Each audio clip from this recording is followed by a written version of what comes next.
Siswa SD dan SMP pengungsi Kariu diperbolehkan sekolah di Aboru.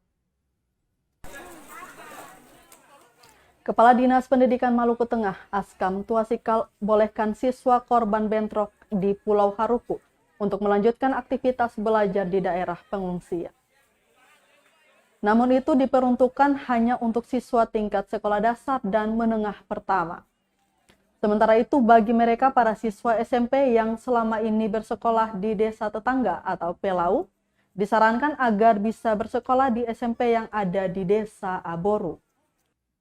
Lanjutnya dikatakan, untuk memastikan proses belajar mengajar di desa Aboru berjalan dengan baik, maka dirinya akan mengutus pegawainya untuk turun lapangan, mengecek langsung praktek pelaksanaan belajar mengajar di sana.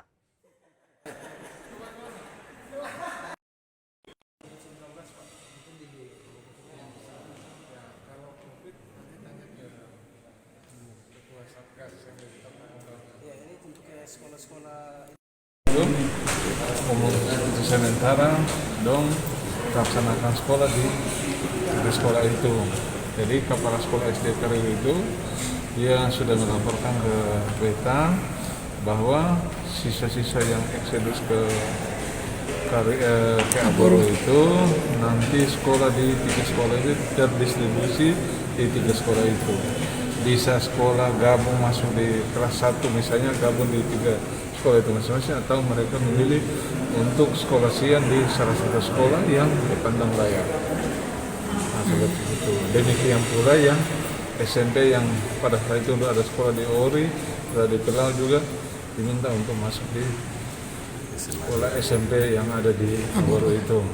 Nanti untuk pemantauan selanjutnya besok ada staf yang turun di Aboru untuk melihat apakah proses pelaksanaan sekolah itu berjalan dengan yang diharapkan, sesuai dengan yang diharapkan apa tidak. Terima kasih sudah nonton. Jangan lupa like, subscribe, dan share ya.